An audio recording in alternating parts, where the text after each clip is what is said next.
साथियों, जैसा कि आप थंबनेल से देख पा रहे हैं, इस वीडियो के अंदर हम फाइल करने वाले हैं ITR 2, जिसका हम बेसब्री से इंतज़ार भी कर रहे थे क्योंकि इसकी जो ऑनलाइन यूटिलिटी है केवल कल ही अवेलेबल हो पाई है इनकम टैक्स पोर्टल पर। तो इनकम टैक्स पोर्टल पर जाकर हम ITR 2 फाइल करेंगे। यहाँ पर मैं आपको दिखाऊंगा कि आप अपनी सैलरी इनकम कैसे फिल कर सकते हैं।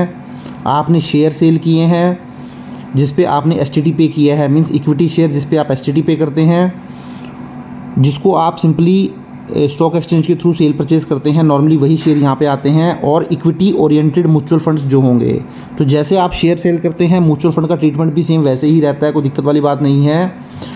तो ये दोनों ही इनकम्स मैं यहाँ पर कवर करके चलूँगा। इसके अलावा आपकी कोई बैंक इंटरेस्ट की इनकम है, डिविडेंड इनकम है, अदर सोर्सेज से कोई इनकम है वो भी बता दूंगा। कोई हाउस प्रॉपर्टी वगैरह से रेंट की इनकम दिखाना चाहते हैं तो वो भी दिखा दूंगा। इसके अलावा अगर आप कोई बिज़नेस की इनकम दिखाना चाहते हैं तो बिज़नेस इनकम यहाँ पे आपको फाइल नहीं करनी है। बिज़नेस के लिए आपको ITR 3 फाइल करनी पड़ेगी। अभी ITR 3 ऑनलाइन यूटिलिटी अवेलेबल नहीं हुई है, जैसे ही आएगी उसके लिए भी मैं आपको बता दूंगा। बट ध्यान रखें, जब ये ITR 2 आप फाइल करें तो आपको कुछ डॉक्यूमेंट अपने पास रख लेने हैं। सबसे पहले तो जो सैलरी इनकम आपकी है, फॉर्म 16 आपके पास आ गया होगा। बट ITR 2 के अंदर आपको जो फॉर्म 16 में आपकी सैलरी इनकम होगी उसका ब्रेकअप पूरा देना पड़ेगा। जैसे उसमें अगर सपोज करें आपकी 10 लाख की सैलरी है तो उसमें बताना पड़ेगा आपको कि बेसिक कितनी है, HRA कितना है, LTA कितना है, स्पेशल अलाउंस कितना है। जो भी आपका सैलरी स्लिप से आपको ब्रेकअप मिल जाएगा या जो आपका ऑफर लेटर आपके एम्प्लॉयर ने दिया होगा आपको, वहाँ पर आपको ये सारी डिटेल निकल आएंगी। उसके अलावा कैपिटल गेन का आप पूरा एक डिटेल बना के रखें, क्योंकि फाइनेंशियल ईयर 24-25 की हम ITR भर रहे हैं तो यहाँ पर 2 रेट एप्लीकेबल होते हैं। एक 23 जुलाई से पहले जो आपने सेल कर चुके हैं और एक 23 जुलाई 2024 के बाद जो आपने सेल की है, दोनों के ऊपर ही जो टैक्स ट्रीटमेंट रहेगा शॉर्ट टर्म और लॉन्ग टर्म कैपिटल वो अलग अलग रहेगा। तो बाइफरकेशन भी आपको करके रख लेना है। तो आगे मैं वीडियो में सारी चीज़ें आपको बता के चलूँगा, तो इसलिए वीडियो ये लंबा रहने वाला है, करीब करीब 1 घंटे तक का ये वीडियो हो सकता है, क्योंकि मैं यहाँ पर धीरे धीरे वीडियो बनाऊंगा और सारी चीज़ें आपको क्लैरिटी करता चलूँगा ताकि आप सक्सेसफुली अपनी ITR को फाइल कर सकें। तो चलिए अपनी वीडियो की तरफ बढ़ते हैं। तो देखिए, सबसे पहले तो इसके लिए आप देख सकते हैं फॉर्म 16 मैंने आपको दिखा दिया है। फॉर्म 16 में आप देख सकते हैं कि आपके एम्प्लॉयर का फॉर्म 16 आपको यहाँ पर नज़र आ जाएगा, जहाँ पे आपका पैन नंबर आ जाएगा, आपका डिडक्टर का टैन आ जाएगा, आपका डिडक्टर का पैन नंबर आ जाएगा, आपकी कंपनी का नाम आ जाएगा, जो पीरियड ऑफ एम्प्लॉयमेंट होगा। अब ये देखिए, ये जो पर्सन है इन्होंने केवल 6 मंथ ही जॉब की थी इस कंपनी में, तो बाकी इन्होंने इसके बाद जॉब किया नहीं पूरे साल, तो इसलिए इनका 6 मंथ का ही फॉर्म है। तो ये इस तरीके से आप देख सकते हैं। थोड़ा नीचे आएंगे तो इनकी सैलरी आ जाएगी। इसके अलावा देख सकते हैं आप, मैंने एक वर्किंग पूरी बना के रखी है जहाँ मैंने सैलरी का ब्रेकअप दिया है, शॉर्ट टर्म कैपिटल गेन की पूरी डिटेल है, लॉन्ग टर्म कैपिटल गेन की पूरी डिटेल है। 26AS, तो 26AS आपको डाउनलोड कर लेना है। पहले सारी ही चीज़ें मैच कर लेनी है अपने फॉर्म से, अपने इनकम टैक्स पोर्टल से, कि सारी चीज़ें प्रॉपर रिफ्लेक्ट हो रही हैं नहीं हो रही हैं, क्योंकि बाय डिफ़ॉल्ट ही सारी चीज़ें 26AS वगैरह से जो है आपके इनकम टैक्स पोर्टल पर नज़र आ जाती हैं। ये आपका एनुअल इन्फॉर्मेशन स्टेटमेंट हो गया। एनुअल इन्फॉर्मेशन स्टेटमेंट डाउनलोड कर ले, जहाँ पे आपकी इनकम नज़र आ जाएंगी, सैलरी, डिविडेंड, इंटरेस्ट, आपकी कोई FD वगैरह थी उससे इंटरेस्ट की इनकम है, आपने जो शेयर सिक्योरिटी सेल की हैं वो आपका 17,51,000 की सेल की वो भी नज़र आ गई है। तो ये सारी चीज़ों को डाउनलोड कर लें। तो इसके लिए देखिए, मैं आपको इनकम टैक्स पोर्टल पर ले आता हूँ। जैसे ही इनकम टैक्स पोर्टल पर आऊँगा तो आपको कुछ इस तरीके से डैशबोर्ड नज़र आ जाएगा। तो यहाँ से आप एनुअल इन्फॉर्मेशन स्टेटमेंट जो है वो डाउनलोड कर सकते हैं। तो अगर आपको कोई परेशानी आती है डाउनलोड करने पे, तो इसके ऊपर मैंने ऑलरेडी डिटेल्ड वीडियो बनाया है, उसको आप देख लीजिए और इसको डाउनलोड कर लीजिए। उसके बाद फाइल में आएंगे, इनकम टैक्स रिटर्न में जाएंगे, यहाँ व्यू फॉर्म 26AS पे जब क्लिक करेंगे तो व्यू फॉर्म 26AS पे जाके आप 26 को भी एक बार डाउनलोड कर लें। तो AIS 26AS ये सारी चीज़ें डाउनलोड के बाद ही अपनी ITR फाइलिंग आप शुरू करें, ताकि सारी चीज़ों को मैच करते हुए चलें। तो 26AS कैसे डाउनलोड कर सकते हैं, अगर इसमें कोई दिक्कत आती है तो इसका वीडियो का लिंक भी आपको नीचे डिस्क्रिप्शन में मिल जाएगा। और अगर आप पहली बार ITR फाइल कर रहे हैं तो पहली बार ITR फाइल करने के लिए आपको इनकम टैक्स पोर्टल पर लॉगिन ID क्रिएट करना पड़ेगा। तो वो लॉगिन ID कैसे क्रिएट कर पाएंगे उसका वीडियो का लिंक भी आपको नीचे डिस्क्रिप्शन में मिल जाएगा। तो चलिए अब अपनी ITR फाइलिंग शुरू करते हैं। तो इसके लिए सबसे पहले आपको फाइल नाउ पे क्लिक कर देना है। उसके बाद देखिए, असेसमेंट 25-26 बाय डिफ़ॉल्ट आ जाएगा, ऑनलाइन मोड। उसके बाद कंटिन्यू कर दीजिए। जैसे ही कंटिन्यू करेंगे थोड़ा नीचे आएंगे, देखिए वैसे आपको यहीं स्टार्ट फाइलिंग नज़र आ जाएगा, बट मैं कुछ फाइल कर रहा था पहले तो उसमें रिज्यूम आ रहा है, इसलिए आप स्टार्ट न्यू फाइलिंग कर दीजिए। तो आप जैसे ही स्टार्ट न्यू फाइलिंग करेंगे तो आपको यहाँ इंडिविजुअल नज़र आ जाएगा। तो आपको क्या करना है, इसमें कंटिन्यू कर देना है। जैसे ही कंटिन्यू करेंगे तो देखिए यहाँ पर अब आपको ITR 2 का फॉर्म नज़र आ गया। तो ITR 2 आप चूज़ कर लीजिए, प्रोसीड विद ITR 2 कर लीजिए। इसमें आपको ये बता रहा है कि आप न्यू टैक्स रिजीम में जाएंगे तो बहुत सारी डिडक्शंस एग्जम्पशन आपको नहीं मिलती, आप जानते ही होंगे, क्योंकि जो भी आप इन्वेस्टमेंट करते हैं 80C वगैरह में जो भी आपका एचआरए का बेनिफिट वगैरह होता है वो आपको ओल्ड टैक्स रिजीम में ही मिलता है, न्यू टैक्स रिजीम में नहीं मिलता है। तो ये जो आईटीआर मैं फाइल करूँगा वो न्यू टैक्स रिजीम के अंदर ही फाइल करूँगा। तो इसको ओके कर देता हूँ। उसके बाद थोड़ा नीचे तो लेट गेट स्टार्टेड कर देता हूँ। बट ऐसा नहीं है कि ओल्ड टैक्स रिजीम में आपको मैं नहीं बताऊँगा। ओल्ड टैक्स रिजीम में भी जो भी आपका एग्जम्पशंस वगैरह होती हैं, डिडक्शन वगैरह होती हैं, वो क्लेम कर सकते हैं फॉर्म 16 के हिसाब से। तो अब थोड़ा हाँ अब यहाँ पे आ जाएंगे तो देखिए यहाँ आपका taxable income is more than basic exemption limit. New tax regime में आईटीआर फाइल करें और आपकी इनकम 3 लाख से ज़्यादा है, और ओल्ड टैक्स रिजीम में आईटीआर फाइल करें 2.5 लाख से ज़्यादा, तो ये वाला ऑप्शन चूज़ कर लीजिए। अगर ऐसा नहीं है तो इनमें से देख लीजिए कुछ आपने अगर कोई एक्टिविटी की है, 1 करोड़ से ज़्यादा करंट अकाउंट में डिपॉजिट किया है, 2 लाख से ज़्यादा का ट्रैवल किया है, 1 लाख से ज़्यादा का बिजली कंजम्पशन किया है, अगर ये भी नहीं किया तो फिर आप अदर का ऑप्शन चूज़ करके आईटीआर फाइल कर लें। आप थोड़ा नीचे आएँ, इसको कंटिन्यू कर दें। उसके बाद देखिए जब आप आईटीआर 2 फाइल करते हैं तो आपको ये 5 अलग अलग टैब दिखाई देते हैं, यहाँ से आपको चूज़ करते चले जाना है। तो पार्ट ए जर्नल हो गया, इसमें आपको कुछ नहीं करना है, आप सीधा इनकम पे आ जाएं। तो इनकम पे अभी आपसे पूछेगा कौन कौन सी इनकम आप दिखाना चाहते हैं। तो शेड्यूल सैलरी हम दिखाना चाहते हैं, बाय डिफ़ॉल्ट है, कोई दिक्कत वाली बात नहीं है। शेड्यूल हाउस प्रॉपर्टी को भी मैं ले लेता हूं, मैं आपको जस्ट थोड़ा बता दूंगा, मेरे पास कोई इन्फॉर्मेशन नहीं है फिल करने के लिए, बट फिर भी आपको बता दूंगा।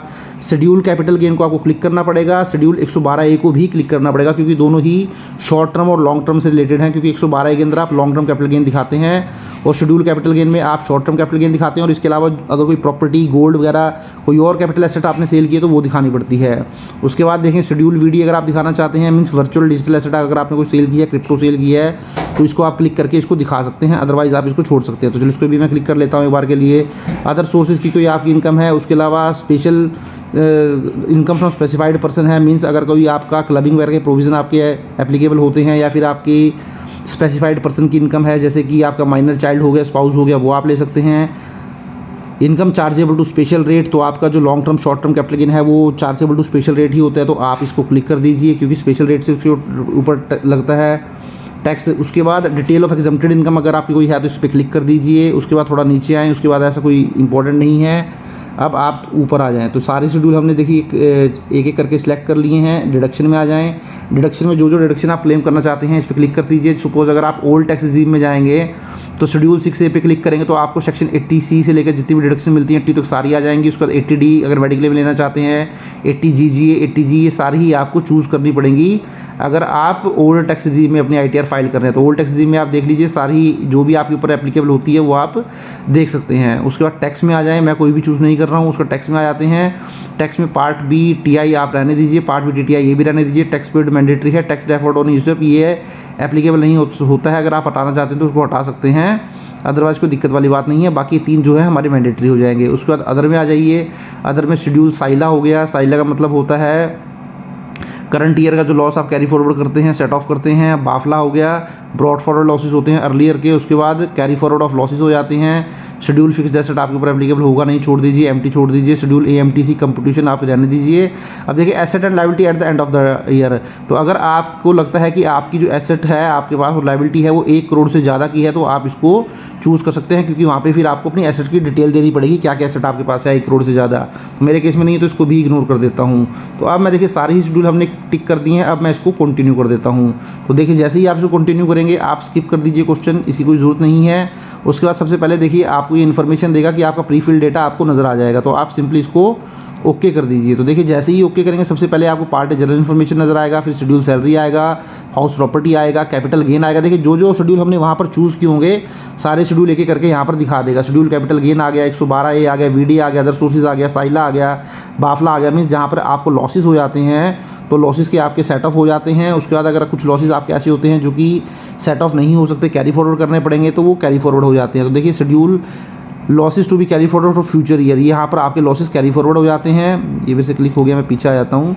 उसके बाद देख सकते हैं आप बाफला में detail of income after set of brought forward losses of earlier year, और साइला में detail of income after set of current year of losses. Current year के लॉस सेट ऑफ करने के बाद नीचे आएँ आप, शेड्यूल आपका इनकम चार्जेबल स्पेशल रेट आ गया, शेड्यूल 6A आ गया, AMTC आ गया, टोटल इनकम आ गया, टैक्स पेड आ गया, और पार्ट बी TTI आ गया।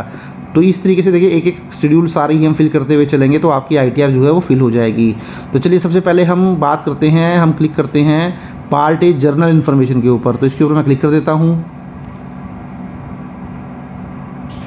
तो देखिए जैसे ही मैंने इसके ऊपर क्लिक किया तो सबसे पहले आपकी यहाँ पर पर्सनल इन्फॉर्मेशन आ गई, इसमें कुछ चेंज करना नहीं है। कॉन्टैक्ट आ जाएगा, इसके अंदर भी आपको कुछ भी चेंज करने की ज़रूरत नहीं है, ये बाय डिफ़ॉल्ट ही आपका होता है। जो मोस्ट इंपॉर्टेंट सेक्शन होता है वो आपका होता है फाइलिंग स्टेटस। तो फाइलिंग स्टेटस में आप देखेंगे तो यहाँ पर आपको बाय डिफ़ॉल्ट ही सेक्शन 139(1) के अंदर आपकी ITR फाइल करेगी। अब आपकी रिटर्न 15 सितंबर 2025 तक अपनी ITR को आप फाइल कर सकते हैं। उसके अलावा देखिए जब आप नीचे आएंगे तो यहाँ पर बाय डिफ़ॉल्ट ही आपको नो का ऑप्शन नज़र आएगा। नो का मतलब ये है कि आप न्यू टैक्स रिजीम में अपनी ITR फाइल कर रहे हैं। तो देखिए जब आप ITR 2 और ITR 1 फाइल करते हैं तो वहाँ पर आपको किसी भी तरीके का फॉर्म 10I वगैरह फाइल करने की ज़रूरत नहीं होती है। वो आपको ITR 3 और ITR 4 में ज़रूरत पड़ती है, क्योंकि वो बिजनेस इनकम के केस में एप्लीकेबल होता है। तो ITR 1 और ITR 2 फुल आप करेंगे तो सिंपली आप डायरेक्टली येस और नो चूज़ कर सकते हैं। तो देखिए यहाँ पर अगर आप न्यू टैक्स रिजीम में ITR फाइल करना चाहते हैं तो इस पर नो ही रहने दीजिए। बट अगर आपको लगता है आप ओल्ड टैक्स रिजीम में फाइल करना चाहते हैं तो आपको येस करना पड़ेगा, तब जाके आपकी ओल्ड टैक्स रिजीम में ITR फाइल होगी। तो मैं नो कर देता हूँ, मैं न्यू टैक्स रिजीम में ITR फाइल करूँगा।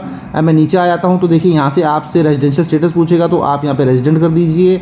अगर आप सपोज करें नॉन रेजिडेंट करना चाहते हैं तो आप नॉन रेजिडेंट कर लीजिए। बट नॉन रेजिडेंट के लिए आपको कंडीशन जो है वो फुलफिल करनी पड़ेगी। यहाँ पे कुछ डिटेल्स आपसे मांगेगा, वो डिटेल्स आपको देनी पड़ेंगी।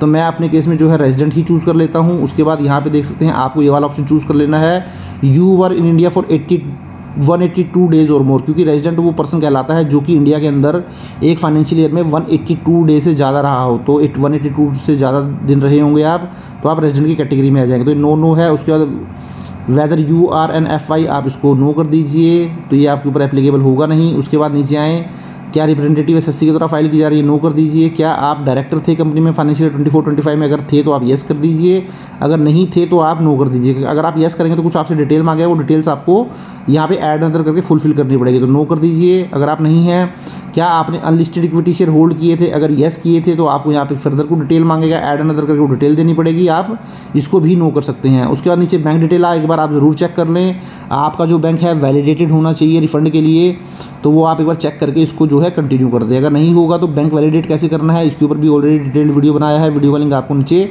डिस्क्रिप्शन में मिल जाएगा। क्योंकि ये सारी ही चीज़ें जब कंफर्म हो पाएंगी तब आप कंफर्म करेंगे तो आपका ये टैब जो है कंफर्म हो जाएगा, अदरवाइज़ आपको ये एरर दे देगा। तो आप देख सकते हैं हमने सारे शेड्यूल को यहाँ पे क्लिक किया है, तो आप देख सकते हैं आपका जो पहला शेड्यूल है वो कंफर्म हो चुका है। तो इसका मतलब वहाँ पे सारी डिटेल जो हमने फिल की वो एक्सेप्ट हो चुकी हैं। अगर कोई दिक्कत उसमें होती तो वो नहीं हो पाता। अब देखिए अब हम आ जाते हैं शेड्यूल सैलरी के ऊपर। तो जैसे ही हम शेड्यूल सैलरी के ऊपर आएंगे, इसके ऊपर क्लिक करेंगे तो देखिए सबसे पहले आपको यहाँ ग्रॉस सैलरी नज़र आएगी। जैसे ही ग्रॉस सैलरी के ऊपर आप क्लिक करेंगे तो देखिए यहाँ पर आपको कोई भी इन्फॉर्मेशन जो है नज़र नहीं आ रही है, कोई भी अमाउंट नज़र नहीं आ रही है। वैसे तो बाय डिफ़ॉल्ट जो आपका फॉर्म 16 के अंदर अमाउंट होता है वो यहाँ पे नज़र आ जाता है आपको, बट नहीं आ रहा है तो उस केस में भी मैं बता देता हूँ आपको क्या करना है। आपको ग्रॉस सैलरी के ऊपर क्लिक करना है, ऐड अनदर के ऊपर क्लिक कर देना है। तो देखिए ITR 2 में मैंने जैसा कि आपको बताया था बहुत सारी डिटेल्स आपसे ये मांगता है। ITR 2 के अंदर सबसे पहले तो आपको ये जो पूरा फॉर्म है वो फिल करना पड़ेगा। उसके बाद यहाँ पे अपनी सैलरी का आपको ब्रेकअप देना पड़ेगा सेक्शन 71 के अकॉर्डिंग, क्योंकि यहाँ पर आपको जैसे कि मैंने बताया था, जैसे आपका फॉर्म 16 था 8,70,000 रुपये की आपकी ग्रॉस सैलरी थी, salary as per provision contained under section 17 subsection 1। तो बाय डिफ़ॉल्ट ये सैलरी यहाँ पर आ जानी चाहिए थी, बट नहीं आ रही है, तो वो आप ऐड कर सकते हैं। बट इससे पहले आपको क्या करना पड़ेगा, इससे पहले आपको एम्प्लॉयर की डिटेल डालनी पड़ेगी। तो देखिए एम्प्लॉयर की डिटेल मैंने आपको बताया था कि एम्प्लॉयर की डिटेल आपको फॉर्म 16 से सारी नज़र आ जाएंगी। तो फॉर्म 16 में name and address of the employer है, तो वो नेम यहाँ पे डाल सकते हैं। 10 नंबर ऑफ द, अगर आपका TDS डिडक्ट किया हुआ है तो ये देख सकते हैं आप यहाँ पे 10 ऑफ द डिडक्टर वो यहाँ से आपको नज़र आ जाएगा। सिमिलरली उसके बाद नेचर ऑफ एम्प्लॉयमेंट क्या है, आप सेंट्रल गवर्नमेंट एम्प्लॉई हैं, स्टेट गवर्नमेंट है, ये सारी डिटेल यहाँ से आ जाएगी नज़र। एड्रेस ऑफ द एम्प्लॉयर नज़र आ जाएगा, एड्रेस ये सारा आपको फॉर्म 16 से ही मिल जाएगा, name and address of the employer. अगर यहाँ से नहीं मिलता तो दूसरा तरीका क्या साथियों, मैंने आपको बताया था 26 AS जब डाउनलोड करेंगे तो देख सकते हैं आप 26 AS के अंदर भी आपको यहाँ पे ये जो आपका देखिए यहाँ पे 8,70,000 का जो आपको इनकम पे की है, सैलरी पे की, उसका TDS कटा है। जब इस प्लस के ऊपर आप क्लिक करेंगे तो यहाँ से भी आपको डिटेल्स जो है एम्प्लॉयर की नज़र आ जाएंगी। तो इस तरीके से आप यहाँ से जो है वो चेक कर सकते हैं। उसके बाद थोड़ा सा देखिए जब मैं दोबारा फॉर्म 16 पे आऊँगा तो यहाँ से एड्रेस वगैरह आप फिल कर लीजिए, सारी चीज़ें पिन कोड वगैरह डाल लीजिए। तो पहले ये वाला टैब जो है कंप्लीट कर लेते हैं, उसके बाद जो है हम सेक्शन 71 के अंदर सैलरी की डिटेल फिल करेंगे। तो चलिए पहले मैं इसको फिल कर देता हूँ। तो मैंने अपनी ऊपर सारी डिटेल्स जो है वो फिल कर चुका हूँ। यहाँ पर मैंने जो भी आपको दिखाया था, name of the employer, 10 of the employer, nature of employment में आपको ध्यान रखना है। नेचर ऑफ एम्प्लॉयमेंट अगर आप एक प्राइवेट लिमिटेड कंपनी के एम्प्लॉई हैं या PSU एम्प्लॉई हैं तो आपको अदर चूज़ करना है। अदरवाइज़ अगर आप central government employee, state government employee हैं तो वैसे आप चूज़ कर सकते हैं। अब देखिए अभी हमें सैलरी डालनी है एज़ पर सेक्शन 17 सबसेक्शन 1 के अकॉर्डिंग।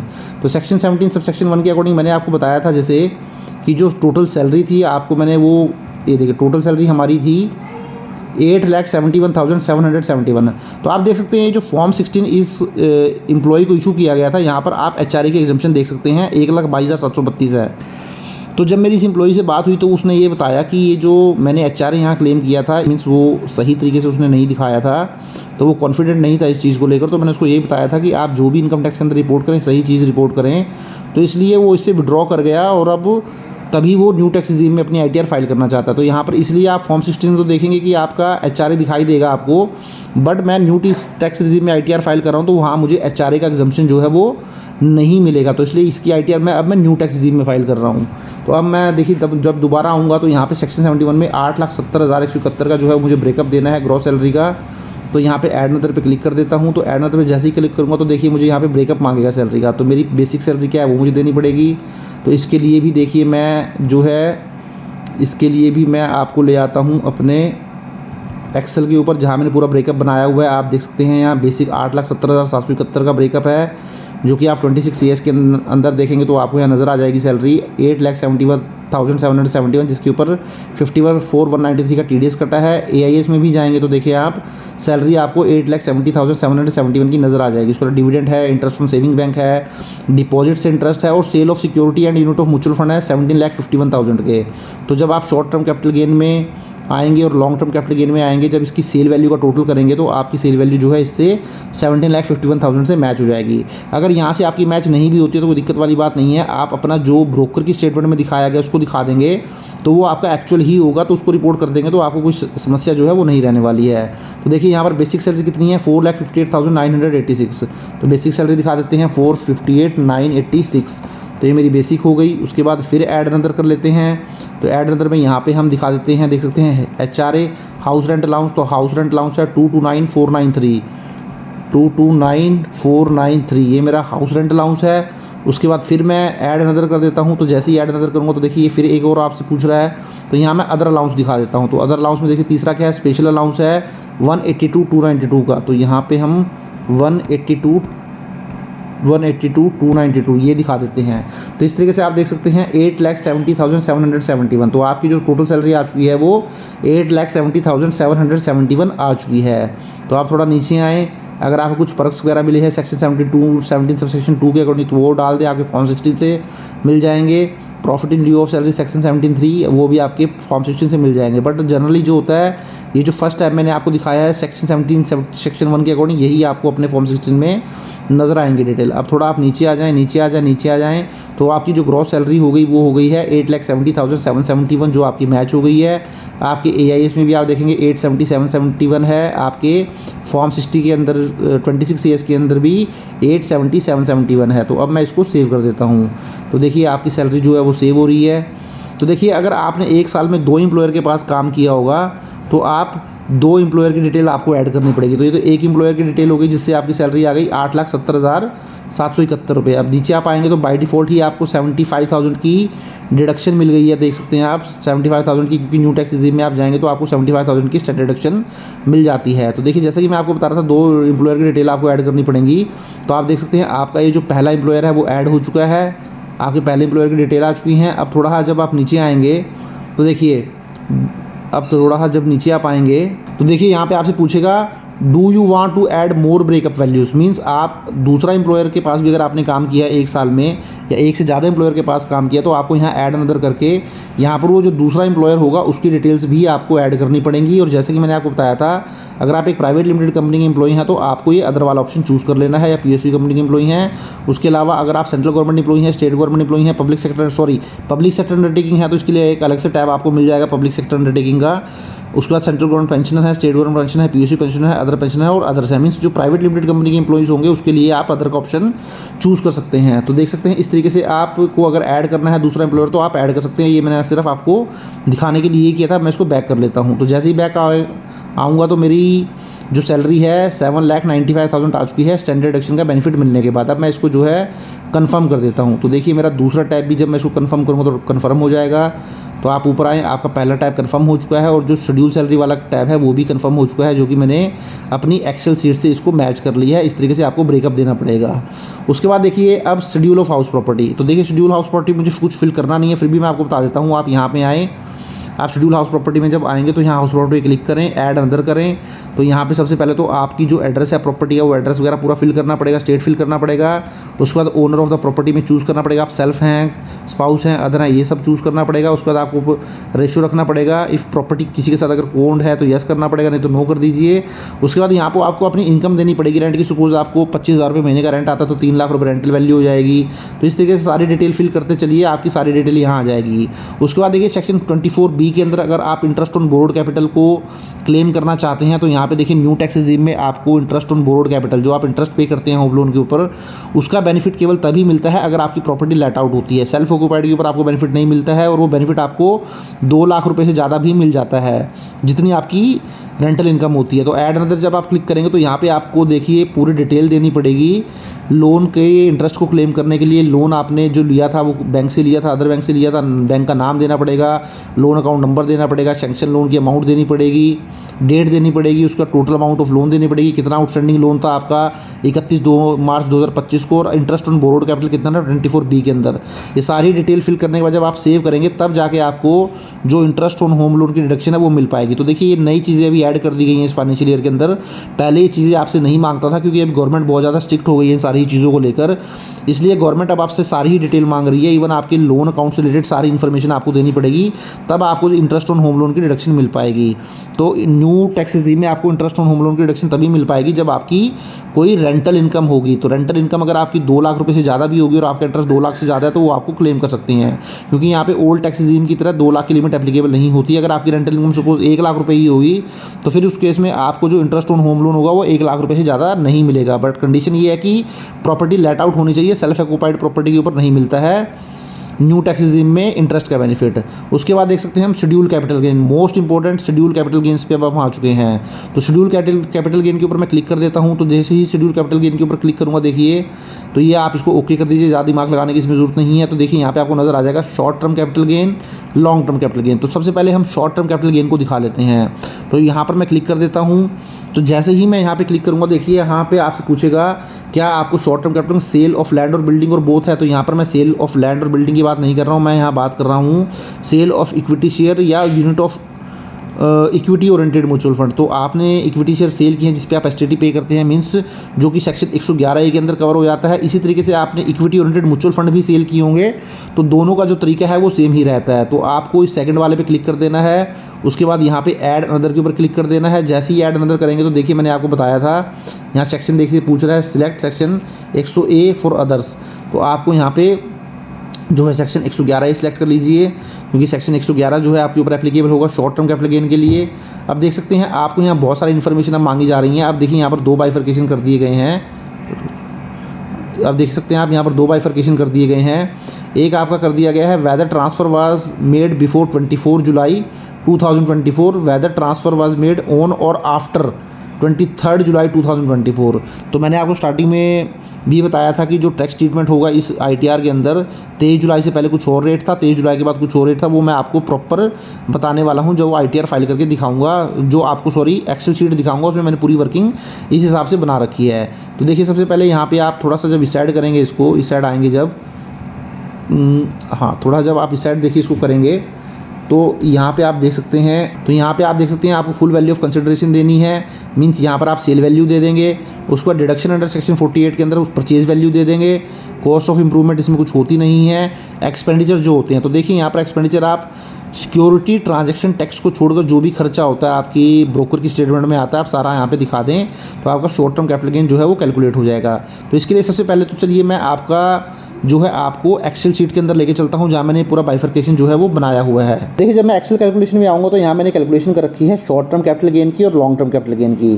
तो एक काम आपको यहाँ पर ये करना पड़ेगा इस फाइनेंशियल ईयर से, जैसा कि मैंने आपको यहाँ दिखाया है। आपको यहाँ चाहिए where transfer was made before 23 July और ट्रांसफ़र मेड आफ्टर 23 जुलाई। तो आपको ये बाइफर्केशन करके रखना पड़ेगा। जैसे जब शॉर्ट टर्म कैपिटल गेन है मेरे केस में, तो यहाँ आप देख सकते हैं शॉर्ट टर्म कैपिटल गेन में जो सेल डेट है, तो सेल डेट के अंदर जो भी 23 जुलाई 2024 से पहले का सेल है वो मैंने अलग से कैलकुलेशन कर ली है, उसकी सेल वैल्यू कितनी है, उसकी परचेज वैल्यू कितनी है और यहाँ पर प्रॉफिट एंड लॉस कितना है। क्योंकि शॉर्ट टर्म कैपिटल गेन अगर जो भी शेयर आपने या इक्विटी ओरिएंटेड म्यूचुअल फंड 23 जुलाई से पहले सेल किए हैं, उस शॉर्ट टर्म कैपिटल गेन के ऊपर आपको 15% टैक्स लग जाता है। और जो आपने 23 जुलाई के बाद सेल किया होगा उसके ऊपर जो शॉर्ट टर्म कैपिटल गेन है, उसके ऊपर जो शॉर्ट टर्म कैपिटल गेन का था वो बढ़ा दिया गया था रेट। तो यहाँ पर 657 की सेल वैल्यू है, परचेज वैल्यू है 524 और 20% इसके ऊपर टैक्स लग जाएगा। इसके अलावा देखिए जो ये मैंने यहाँ पर स्टेटमेंट ली है, यहाँ पर इसके अलावा जब आप दूसरी ब्रोकर की स्टेटमेंट लेते हैं, जैसे कि आप जीरोधा वगैरह से करते हैं या कोई और प्लेटफॉर्म यूज़ करते हैं, तो वहाँ पे आपको चार्जेस भी नज़र आ जाते हैं, जैसे brokerage charges, stamp duty, exchange levy, सारे ही खर्चे आप क्लेम कर सकते हैं केवल सिक्योरिटी ट्रांजैक्शन टैक्स को छोड़कर। तो जो सिक्योरिटी ट्रांजैक्शन टैक्स है उसका डिडक्शन आपको नहीं मिलती है। तो चलिए ये फिगर हम अपने जो है फिल कर लेते हैं अपनी ITR के अंदर। तो सबसे पहले आपको जब अपना शॉर्ट टर्म और long term capital gain profit and loss निकालेंगे तो ये बाइफरकेशन जरूर करके रखिए। 23 जुलाई 2024 से सेल डेट सेलेक्ट कर लीजिए और 23 जुलाई 2024 के बाद की सेल डेट सेलेक्ट कर लीजिए। आपको डेटा जो है वहाँ पर इस तरीके से फिल करना पड़ेगा। तो मैं अपनी ITR में जब आता हूँ तो देखिए यहाँ full value of consideration transfer made before 23 जुलाई। तो 23 जुलाई से पहले जो मेरा फुल वैल्यू ऑफ कंसिडरेशन था, मीन सेल वैल्यू थी 379,661। तो ये मैं फिल कर देता हूँ 379,661। तो ये मैं यहाँ फिल कर दिया है।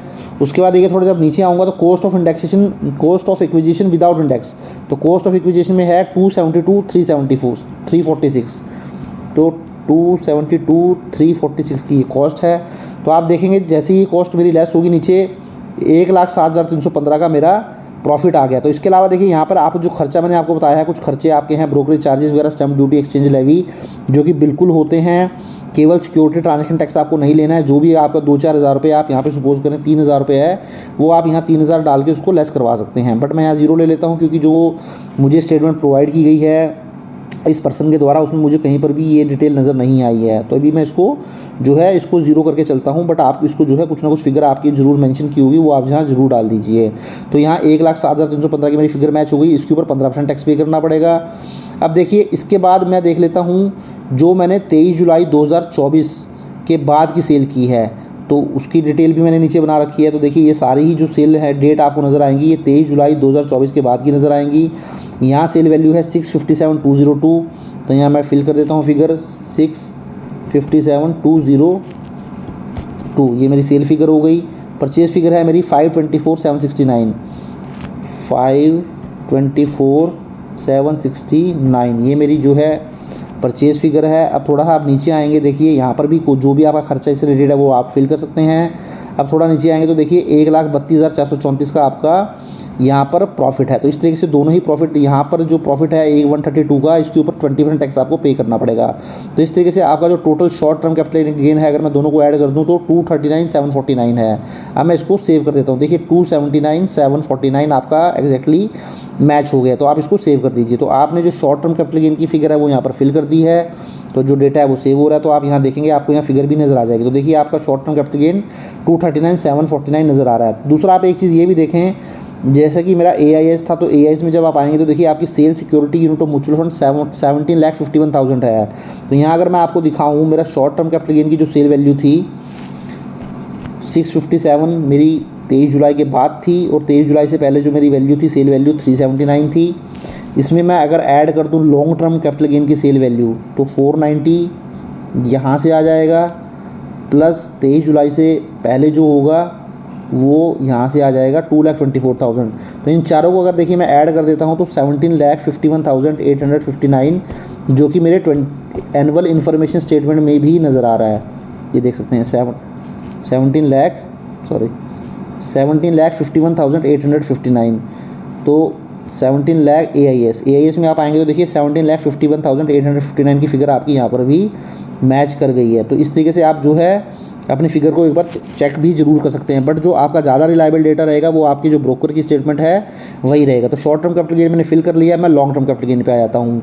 तो चलिए अब लॉन्ग टर्म कैपिटल गेन का टैब फिल कर लेते हैं। तो यहाँ पे क्लिक कर देता हूँ। यहाँ पे जैसे ही क्लिक करूँगा तो देखिए सेल और बिल्डिंग से जो लॉन्ग टर्म कैपिटल गेन है वो मुझे चाहिए नहीं, रेजिडेंशियल ये भी मुझे चाहिए नहीं, from sale of listed security और 0 कूपन रेट ये भी मुझे चाहिए नहीं। मुझे चाहिए 4th नंबर पे from sale of security in company unit of united mutual और business trust on which STT is paid under section 112 है। तो 112A वाला ये 4th वाला पॉइंट हमारा जो है वो काम करेगा। तो ये मुझे फिगरें फिल करनी है। यहाँ मैं जैसे ही आऊँगा तो देखिए यहाँ सारी चीज़ें आपको नज़र आ रही हैं। आपको सिंपली यहाँ पर एडिट के ऊपर क्लिक कर देना है। तो जैसे ही आप एडिट के ऊपर क्लिक करेंगे तो देखिए आपसे यहाँ फिगर जो है मांगेगा। यहाँ पे आपको एक बार ऊपर आके व्यू शेड्यूल 12A के ऊपर जो है वो क्लिक कर देना है। जैसे ही क्लिक करेंगे तो देखिए यहाँ आपसे पूछेगा अपलोड CSV। तो देखिए CSV टेम्पलेट आपका काम करता है जहाँ पे एक एक शेयर की डिटेल आपको देनी पड़ती है। ये वहाँ पे काम करता है जहाँ डिटेल में आपको देना पड़ता है। मीन्स जहाँ पर आपने शेयर 31 जनवरी 2018 से पहले परचेज़ कर रखे होंगे और आपने फाइनेंशियल ईयर 24-25 में सेल किए होंगे, वहाँ पर ये डिटेल की ज़रूरत पड़ेगी। तो चलिए यहाँ पर भी मैं आपको दिखाऊंगा। जब ऐड अनदर का आप करेंगे तो देखिए यहाँ पे भी आपको पूछेगा ऑन और बिफोर 31 जनवरी 2018। तो क्या आप ये जो शेयर सेल किए हैं फाइनेंशियल ईयर 24-25 में, ये आपने 31 जनवरी 2018 से पहले की परचेज़ है?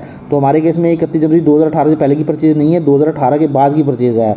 तो अगर 2018 के बाद की परचेज़ है तो उस केस में फिर आप क्या कर सकते हैं, आप को इंडिविजुअल शेयर वाइज डिटेल देने की जरूरत नहीं है। आप टोटल सेल वैल्यू और टोटल परचेज वैल्यू में लेस करवा सकते हैं। तो देख सकते हैं मैंने आफ्टर 31 जनवरी 2018 परचेज कर सिलेक्ट कर लिया है। मीन्स जो मैं शेयर या म्यूचुअल फंड सेल करूंगा वो 31 जनवरी 2018 के बाद मैंने खरीदे थे। यहाँ पे आप आ जाएँ। अब यहाँ पर भी देखिए दो ऑप्शन हो जाएंगे, 23 जुलाई से पहले आपने सेल किया है या फिर 23 जुलाई के बाद सेल किया है। तो मैंने पहले 23 जुलाई 2024 वाला ले लेता हूं, क्योंकि कुछ शेयर जो है 23 जुलाई 2024 से पहले भी सेल किए गए हैं। तो यहाँ पर भी मैंने डिटेल बना रखी है लॉन्ग टर्म कैपिटल गेन में। ये सारे वो शेयर हैं जो कि 23 जुलाई 2024 से पहले सेल हुए हैं। तो इसकी सेल वैल्यू क्या है, 2,24,835। तो यहाँ मैं फिल कर देता हूँ 2,24,835 रुपये, ये मेरी सेल वैल्यू हो गई। उसके बाद कॉस्ट ऑफ इक्विजिशन में आप आएंगे 184,830। तो यहाँ कॉस्ट ऑफ इक्विजिशन में 184,830, ये आपकी कॉस्ट ऑफ इक्विजिशन हो गई। उसके बाद जैसे कि मैंने आपको बताया था कुछ खर्चे जो कि आप एक्सपेंस से रिलेटेड ट्रांसफ़र होते हैं, सेल से रिलेटेड ट्रांसफ़र होते हैं, मैंने आपको यहाँ दिखाए थे कुछ खर्चे, brokerage, stamp duty, exchange levy, केवल सिक्योरिटी ट्रांजैक्शन टैक्स को छोड़कर जो भी खर्चे हैं वो आप यहाँ फिल कर सकते हैं। तो देख सकते हैं आप, मेरा कोई खर्चा यहाँ फिल नहीं कर रहा हूँ क्योंकि वहाँ पर मुझे कुछ नज़र नहीं आ रहा है। तो मेरा जो प्रॉफिट आ गया है वो 40,004 का आ चुका है। तो यहाँ पर भी देख सकते हैं आप प्रॉफिट 40,005 का आ चुका है। तो देखिए जो ये आपको लॉन्ग टर्म कैपिटल गेन होता है 23 जुलाई से पहले अगर आपने शेयर सेल किए होंगे, वहाँ लॉन्ग टर्म कैपिटल गेन होगा 1 लाख रुपये तक आपका एग्जाम्प्ट हो जाएगा। मीन्स 1 लाख रुपये तक अगर आपका प्रॉफिट है तो कोई टैक्स नहीं लगेगा। 1 लाख से ऊपर 10% का टैक्स आपको पे करना पड़ेगा।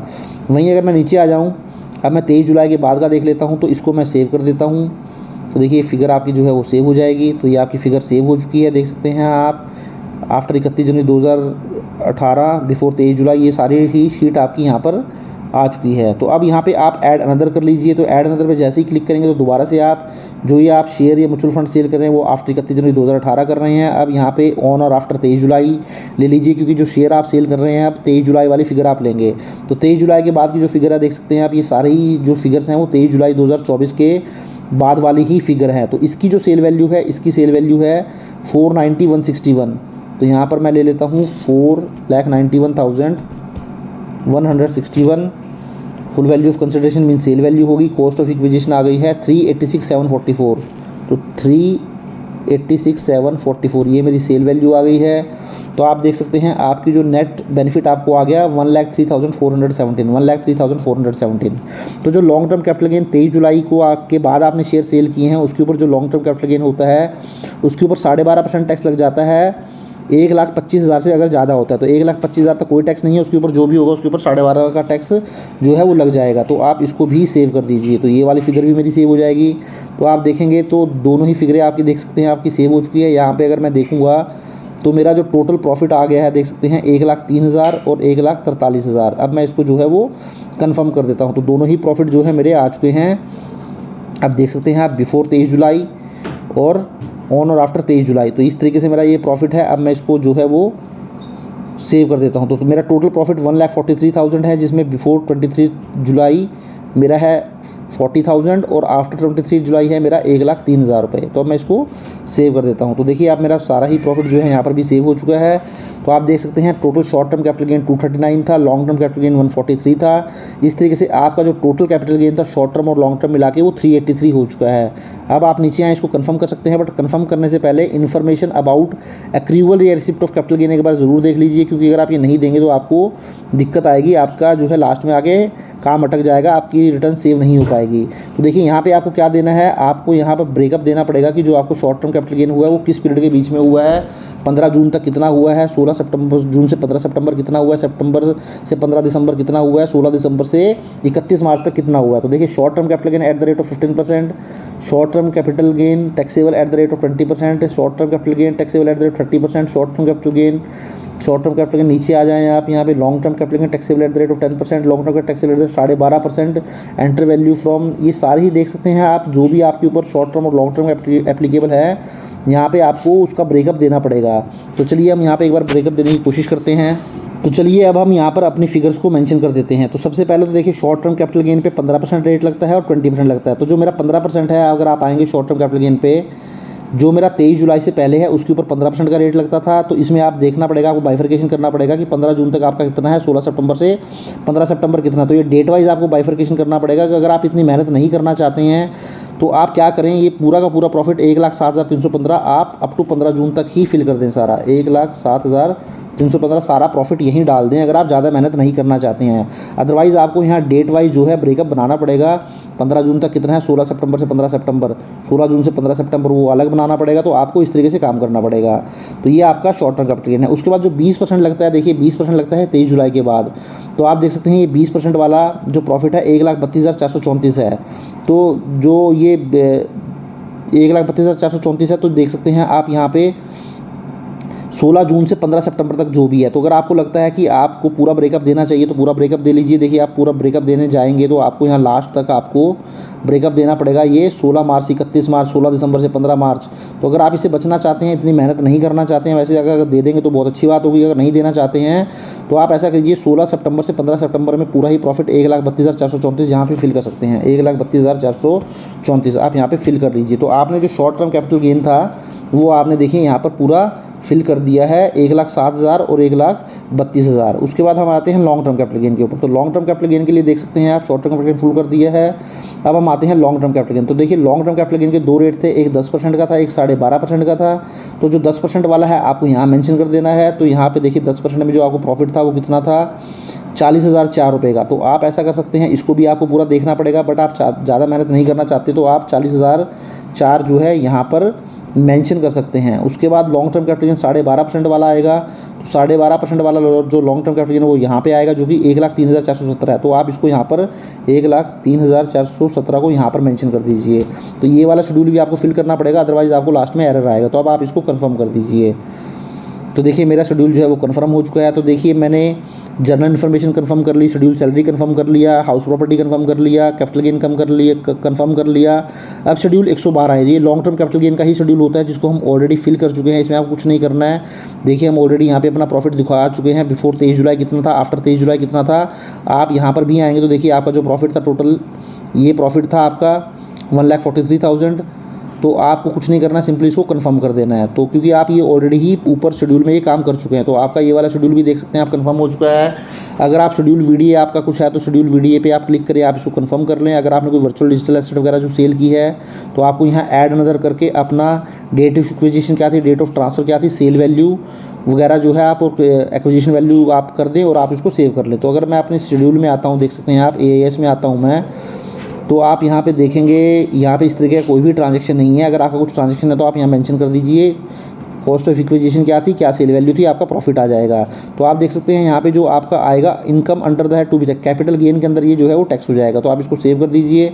अब देखिए आपको यहाँ फील्ड मैंडेटरी मेंशन करनी पड़ेगी, तो मेरे केस में तो कुछ है नहीं, तो मैं इसको बैक कर देता हूँ, दोबारा से बैक आ जाता हूँ। उसके बाद देख सकते हैं शेड्यूल अदर सोर्सेज। तो अदर सोर्सेज में देखिए आपका जो इंटरेस्ट इनकम है, डिविडेंड इनकम है, वो बाय डिफ़ॉल्ट ही आ जाएगी। तो देखिए ग्रॉस इनकम चार्जेबल है, टैक्सेबल है 2794। जो इंटरेस्ट यहाँ पे आ रहा है वो 2794 का इंटरेस्ट आ रहा है। तो मैं अपने AIS में आता हूँ तो देख सकते हैं आप 2295 का यहाँ इंटरेस्ट फ्रॉम सेविंग बैंक है। अगर आपको लगता है कि ये जो इंटरेस्ट है ये हायर साइड में है, जो कि 2295 जो कि AIS में दिया है उससे ज़्यादा है, तो आप यहाँ एडिट करके इसको चेंज कर सकते हैं। बट क्योंकि थोड़ा ज़्यादा है 400-500 रुपये, तो मैं इसको ज़्यादा छेड़छाड़ नहीं करूँगा, इसको मैं 27494 ही रहने देता हूँ। तो मैं इसको कुछ भी नहीं करने वाला हूँ। हाँ बट लेकिन जो डिविडेंड 86 रुपये का वो मुझे ऐड करना पड़ेगा। तो मैं एडिट के ऊपर क्लिक कर देता हूँ और यहाँ पर डिविडेंड जो है मैं 86 रुपीज़ मैंशन कर देता हूँ। और जैसा कि मैंने आपको बताया था, अगर आप इस फिगर को चेंज करना चाहते हैं इंटरेस्ट फ्रॉम सेविंग 2295, तो आप यहाँ पे इंटरेस्ट फ्रॉम सेविंग बैंक 2295 जो है वो ऐड कर सकते हैं। उसके अलावा आप देखें इंटरेस्ट फ्रॉम एफडी, एफडी से भी इंटरेस्ट है, तो यहाँ एफडी से आप इंटरेस्ट देखेंगे तो 74,675 है, तो ये भी आप यहाँ पर मेंशन कर दीजिए 74,765। तो आपका यहाँ पर एफडी का इंटरेस्ट भी आ गया है। तो आपका सेविंग बैंक का इंटरेस्ट आपने करेक्ट कर लिया 2295, 74,765 आपने इंटरेस्ट फ्रॉम एफडी डाल दिया और 86 का आपने डिविडेंड भी फिल कर दिया। अब नीचे आ जाएँ आप लास्ट में आके इसको सेव कर दे, तो आपने इनकम फ्रॉम अदर सोर्सेज को भी देखिए आपने फिल कर दिया है। तो देखिए आपकी इन्फॉर्मेशन आ जाएगी, टोटल इनकम आ गई। अब इसको कंफर्म कर दीजिए। अब देखिए यहाँ पर भी आपको एक मेंशन करनी पड़ेगी डिटेल। दोबारा से मैं इसी के ऊपर जाता हूँ, शेड्यूल अदर सोर्सेज के ऊपर। लास्ट में देखिए यहाँ पर भी एक टैब नज़र आ रहा था आपको, ये 77,146 की आपकी टोटल इनकम आ गई, जिसमें डिविडेंड आ गया, इंटरेस्ट आ गया। तो आपको जब लास्ट में नीचे आप आएंगे, देखिए यहाँ पर information about receipt accrual income from other sources, इस 10th के ऊपर आपको क्लिक करना पड़ेगा। अब यहाँ पे देखिए आपको जो आपको डिविडेंड मिला था, ये देखिए 86, ये बाय डिफ़ॉल्ट ही यहाँ पे आ रहा है। तो आपको एक बार ये चेक ज़रूर कर लेना है। अगर ये नहीं आ रहा होगा तो वो डिविडेंड का जो अमाउंट था 86 रुपीज़ का, या जो भी आपके केस में होगा, वो आपको यहाँ पे इसका भी ब्रेकअप देना पड़ेगा कि 15 जून तक कितना है, 16 सितंबर से 15 सितंबर कितना है। तो बाय डिफ़ॉल्ट आप इसको जो है अप टू 15 जून तक ही दे दीजिए। तो आप नीचे आएँ, अब इसको भी जो है कन्फर्म कर दीजिए। तो ये मेरा शेड्यूल अब जो है वो कंप्लीट हो चुका है। तो देखिए आप, मेरा शेड्यूल कंप्लीट हो चुका है, ये वाला भी। उसके बाद शेड्यूल साइला है, तो इसमें कुछ करना नहीं है आपको, क्योंकि लॉस वगैरह कुछ केस बनता नहीं है। तो आप नीचे आए, देखिए आपका जो टोटल इनकम था करंट ईयर का 7,95,000 की आपकी सैलरी थी। शॉर्ट टर्म कैपिटल गेन था आपका 15% के हिसाब से 1,07,000। Short term capital gain 20% 1,32,000। Long term capital gain 10% में आपका 40,000 फॉल कर गया। लॉन्ग टर्म में आपका 12.5% में फॉल कर गया।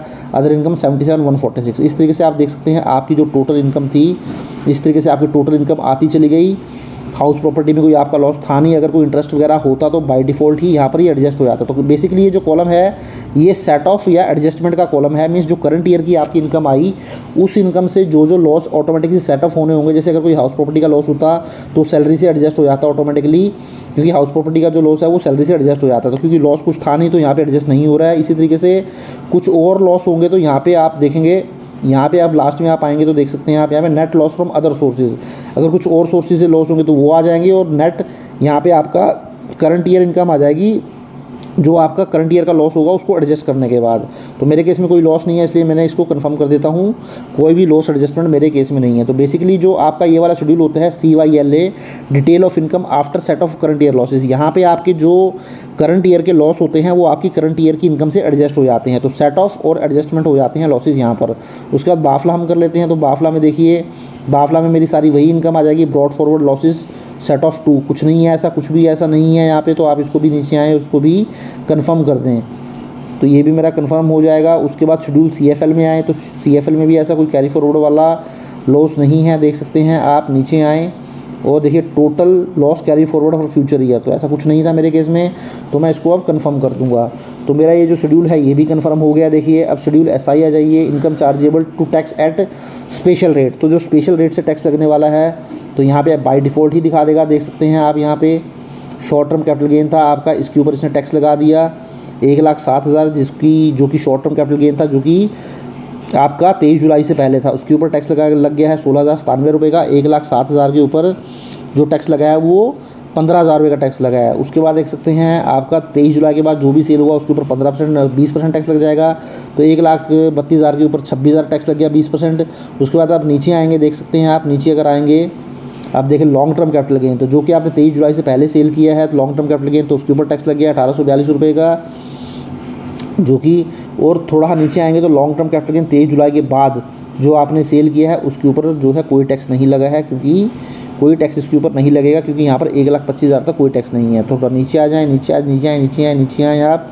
लास्ट में आके इसको भी सेव कर देंगे तो देखिए आप देख सकते हैं आप कितनी तरीके की स्पेशल आपकी इनकम होती हैं। स्पेशल इनकम का मतलब होता है जिन इनकम के ऊपर स्पेशल रेट के हिसाब से टैक्स लगता है। तो देखिए इनकम टैक्स के अंदर आपको यहाँ मैं दिखा देता हूँ टोटल, आप नीचे मैं कर देता हूँ। तो टोटल 78 टाइप की इनकम ऐसी हैं जिसके ऊपर स्पेशल रेट जो है वो लग जाता है। तो देखिए आपका जो वर्चुअल डिजिटल एसेट है, जो क्रिप्टो वगैरह आप सेल करते हैं, उसके बाद स्ट्रेट फॉरवर्ड 30% टैक्स लग जाता है। अगर हम वहाँ पे कुछ क्रिप्टो की इनकम दिखाते तो यहाँ पर बाय डिफ़ॉल्ट ही 30% टैक्स ले लेता। तो इस तरीके से हमारा जो टोटल टैक्स बना शॉर्ट टर्म और लॉन्ग टर्म कैपिटल गेन के ऊपर, वो 44,426 बन गया। अब आप इसको भी कंफर्म कर दीजिए। तो इसको मैं कंफर्म कर देता हूँ। तो देखिए मेरा जो डेटा है वो कंफर्म हो रहा है। तो आप देख सकते हैं ये वाला शेड्यूल भी कंफर्म हो चुका है। तो देखिए शेड्यूल SI भी कंफर्म हो चुका है। तो देखिए एक एक करके हमारे कितने सारे शेड्यूल हमने कंफर्म कर लिए हैं। उसके बाद शेड्यूल 6 आ गया, तो हमारे केस में तो 6 से एप्लीकेबल होगा नहीं। न्यू टैक्स रिजीम में हम ITR फाइल कर रहे हैं, सिंपल इसको कंफर्म कर दीजिए। शेड्यूल AMTC हो गया, इसमें आपको ज़्यादा दिमाग लगाने की ज़रूरत नहीं है। आप नीचे आएँ, इस साइड आप आएंगे तो देखिए कुछ भी नहीं है, इसमें 0 रहता है, आप इसको कंफर्म कर दीजिए, ये वाला। उसके बाद पार्ट बी टोटल इनकम। अब देखिए टोटल इनकम में आपका पूरा यहाँ पर टोटल इनकम का ब्रेकअप नज़र आ जाएगा। आपकी सैलरी से इनकम थी 7,95,000। उसके बाद कैपिटल गेन हुआ, आपको थोड़ा इसको देखेंगे डिटेल में, तो शॉर्ट टर्म कैपिटल गेन जो 15% टैक्स लगता है 1,07,000, शॉर्ट टर्म कैपिटल 20% टैक्स 1,32, ये आपका शॉर्ट टर्म कैपिटल गेन हो गया। लॉन्ग टर्म कैपिटल 40,000 जिसके ऊपर 10% टैक्स लगता है, 1,03,000 जिसके ऊपर 12.5% टैक्स लगता है। तो इस तरीके से 383 का आपका टोटल जो है वो कैपिटल गेन की इनकम आ गई। उसका 70,000 की इनकम फ्रॉम अदर सोर्सेज से आ गई, जिसमें कि आपका जो है FD का इंटरेस्ट था, सेविंग का इंटरेस्ट था और आपका डिविडेंड इनकम थी। इस तरीके से आपकी टोटल इनकम आ गई है 12,56,087। थोड़ा नीचे आ जाए, नीचे आए, नीचे आए, नीचे आए, लास्ट में आ जाएँ। अब इसको भी कंफर्म कर दें, तो देखिए इसको कंफर्म कर दिया है। उसके बाद टैक्स पेड में चले जाएँ, तो देखिए टैक्स पेड में जब आप जाएंगे तो देखिए आपको यहाँ पर TDS की डिटेल जो है नज़र आ जाएगी, जो भी TDS आपका कटा हुआ है। तो अगर नहीं नज़र आती है तो देखिए आप कुछ नहीं करना है, सैलरी पे जो भी TDS कटा है इसको सिलेक्ट कीजिए, आप ऐड अनदर पे क्लिक कीजिए। जैसे कि मैंने आपको बताया था, आपका जो भी एम्प्लॉयर की डिटेल है वो आपको अपने 26 AS में भी नज़र आ जाती है, पैन नंबर में भी नज़र आ जाती है, तो सॉरी आपके फॉर्म 16 पे भी नज़र आ जाती है। तो जैसे ही आप देखिए यहाँ फॉर्म 16 पे अगर आप जाएंगे, फॉर्म 16 पे जैसे ही आप क्लिक करेंगे देखिए, तो आप देख सकते हैं फॉर्म 16 पे मैंने आपको पहले भी ये चीज़ बताई थी, आपका एम्प्लॉयर का नाम आ जाएगा, तो जो भी आपका एम्प्लॉयर का नाम है वो यहाँ से आ जाएगा, उसका नेम ऑफ़ द एम्प्लॉयर आ जाएगा, यहाँ पे टैन नंबर आ जाएगा। तो ये आपका जो है टैन ऑफ द डिडक्टर है, मीन्स आपके एम्प्लॉयर का टैन नंबर है वो यहाँ मेंशन कर दीजिए, नेम मेंशन कर दीजिए। Income chargeable under head salary, तो income chargeable under head salary में आपको ये जो ग्रॉस सैलरी थी 8,70,771 वो आप मेंशन कीजिए, जो भी टैक्स कटा हुआ है वो मेंशन कर दीजिए। या आप ऐसा करें 26 AS में आएँ, 26 AS में देखिए आपका जो 8,70,771 का income chargeable under the salary थी 8,70,771 वो आप मेंशन कर लीजिए। उसके बाद टैक्स जो डिडक्ट हुआ है आपका 54,193 वो मेंशन कर दीजिए, 54,193। यहाँ पर आपका एम्प्लॉई का नाम आ जाएगा, एम्प्लॉयर का नाम आ जाएगा। सपोज़ मैं एम्प्लॉयर का नाम यहाँ पर ये मेंशन कर देता हूँ। देखिए आपका एम्प्लॉयर का नाम जो है, सॉरी टैन नंबर आएगा यहाँ पे, एम्प्लॉयर का नाम आपका यहाँ पे आ जाएगा। सपोज़ यहाँ एम्प्लॉयर का नाम मेंशन करता हूँ, यहाँ आप टैन नंबर मेंशन कर दीजिए, तो टैन नंबर मैं मेंशन कर देता हूँ यहाँ पे। तो देखिए मैंने टैन नंबर यहाँ पर मेंशन कर दिया है, इनकम मेंशन कर दी है, TDS जो आपका डिडक्ट हुआ आप देख सकते हैं 26 AS से मैंने ले लिया है 8,70,771 पे 54,193 का आपका TDS डिडक्ट हुआ है, तो वो यहाँ मैं मेंशन कर दिया। आप इसको अब सेव कर दीजिए। तो देखिए जैसे ही आप सेव करेंगे तो आपकी यहाँ पर जो है आ चुकी है, पूरी डिटेल आपकी आ चुकी है, टैक्स आ चुका है। अब थोड़ा नीचे आएँ, अब देखिए इसके अलावा आपका FD के ऊपर भी TDS की डिडक्शन हुई है 7486 की, तो वो यहाँ पर भी मेंशन करनी है आपको, यहाँ पर मेंशन नहीं है। तो tax deducted at source of income आप यहाँ पर मेंशन कर दीजिए। जो है तीसरा tax deducted at source on income as per form 16B 16C, तो आपको जो FD का मेंशन करना है वो TDS 2 के अंदर मेंशन करना है। ऐड अदर पे क्लिक कीजिए। अब देखिए TDS रिलेटेड टू सेल्फ या पर्सन आपसे सेल्फ से रिलेटेड है। उसके बाद टैन ऑफ द नंबर जो भी बैंक ने आपका TDS काटा है वो फॉर्म 16B के अंदर आपको मिल जाएगा, जो आपको बैंक से मिला होगा, या जो आप 26 AS के अंदर जब आप आएंगे तो 26 AS के अंदर आपको जब इसके ऊपर क्लिक करेंगे तो यहाँ से भी आपको चीज़ें जो है वो नज़र आ जाएंगी। तो आप यहाँ पर टैन नंबर मेंशन कर दीजिए कि सेक्शन के अंदर TDS कटा है। जैसे अगर FD के इंटरेस्ट की अगर मैं बात करूँ तो इसके लिए देखिए साथियों आपको सिलेक्ट करना होगा सेक्शन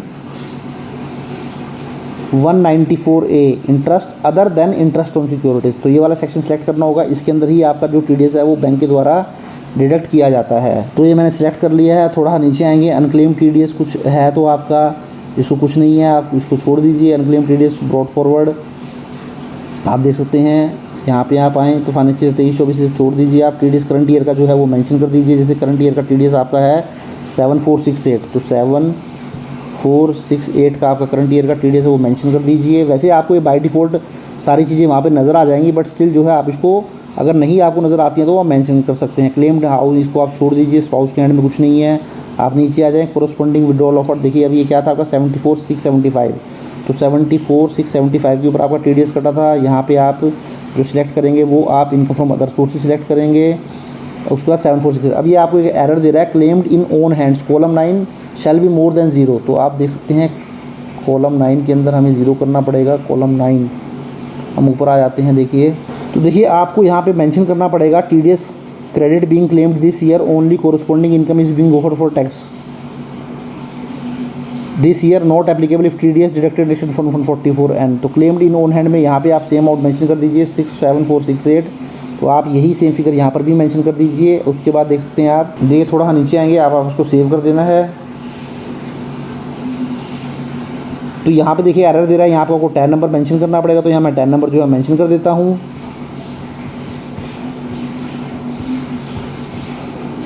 तो मैंने टैन नंबर यहाँ पर मेंशन कर दिया है। अब मैं नीचे आता हूँ और इसको जो है वो सेव कर देता हूँ। तो देखिए आपका यहाँ पर भी सेव हो चुका है। तो दोनों ही आपके जो है वो सेव हो चुके हैं। अब आप इसको कन्फर्म कर दीजिए। तो अब थोड़ा जब देखिए सारे टैब आपके कन्फर्म हो गए हैं। पार्ट बी TTI में जब आप जाएंगे तो देख सकते हैं आप, जब पार्ट टीवी TTI पे क्लिक करेंगे तो यहाँ पे देखिए tax payable on deemed income, tax payable on total income 81,718 का टैक्स बन गया आपका। उसके बाद आप जाएंगे 4% एजुकेशन से 84,987। उसके बाद देख सकते हैं टैक्स पेड, जो मैंने टैक्स ऐड किए थे वो दोनों ही यहाँ पे इसने दिखा दिए हैं।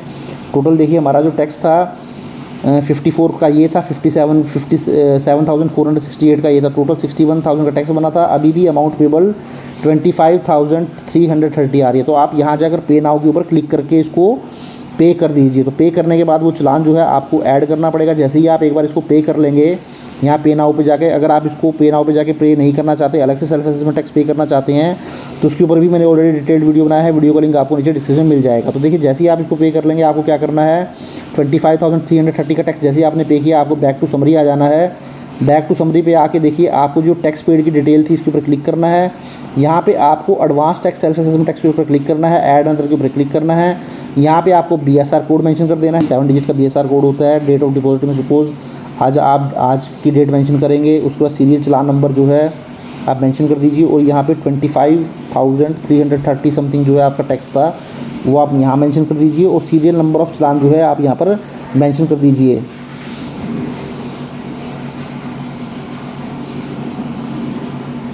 तो मैंने चलान नंबर भी मेंशन कर दिया। अब मैं इसको सेव कर देता हूँ। तो देखिए सेव हो चुका है।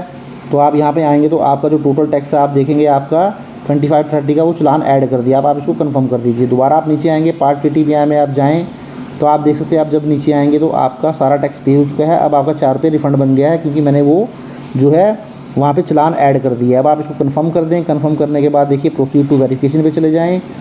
जैसे ही प्रोसीड टू वेरिफिकेशन पे आप क्लिक करेंगे, देखिए